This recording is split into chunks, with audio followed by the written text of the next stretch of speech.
The court case of William Marbury versus James Madison.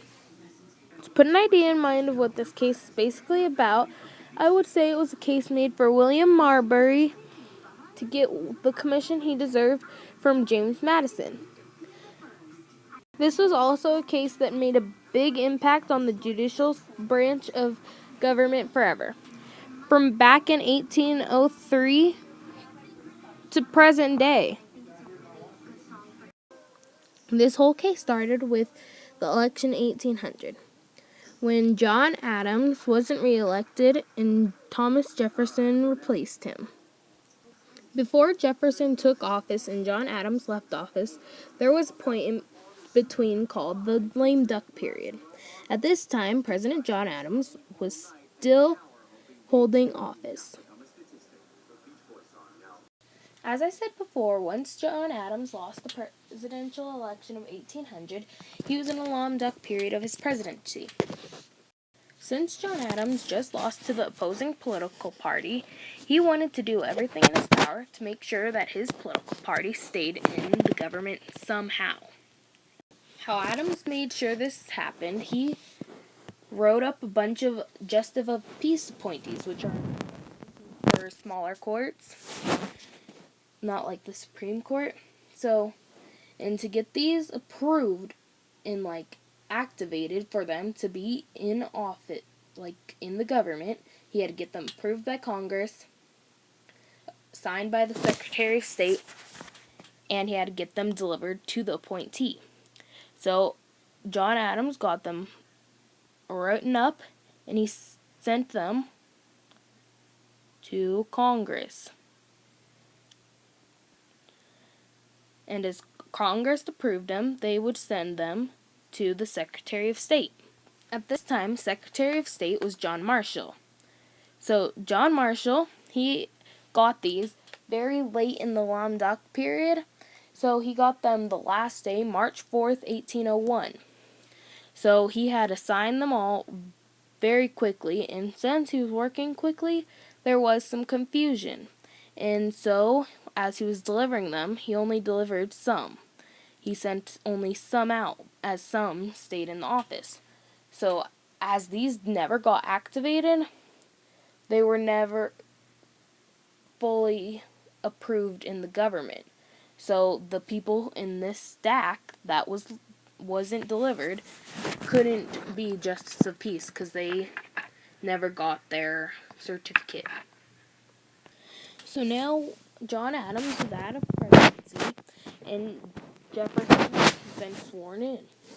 Now, at this point, his new Secretary of State is James Madison. And James Madison, he found these papers in his office from John Marshall not sending them out. He found the appointee papers. So what does Jefferson tell him? Of course he doesn't want any Federalists in the government, so he tells him not to send them out.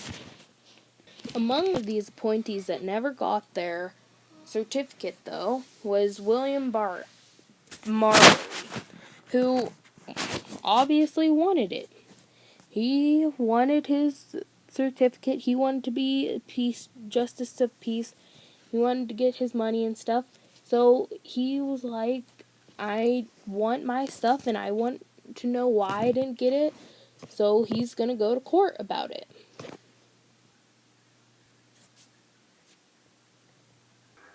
In December 1801, one of the members that didn't get their commission as Justice of Peace, William Marbury, went to the Supreme Court to get a writ of mandamus telling the new Secretary of State, James Madison, to give him his commission certificate so he could go do his job.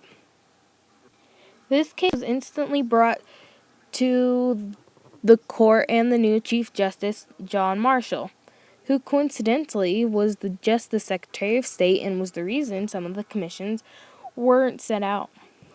Getting this case, the Supreme Court and Justice Marshall came up with 3 questions. The first question was, could the court give the writ?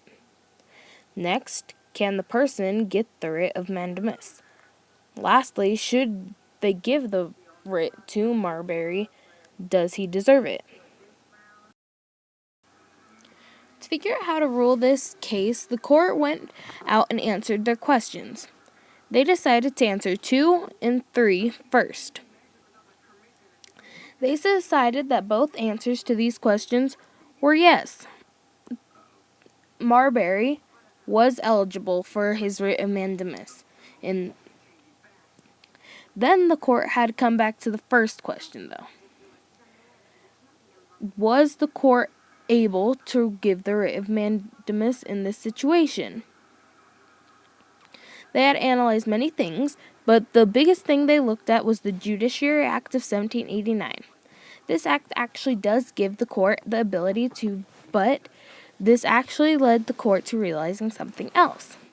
They figured out the act was unconstitutional because to add this was like something to be added to the Constitution, and the Congress would have to go through the amendment process to have this be active.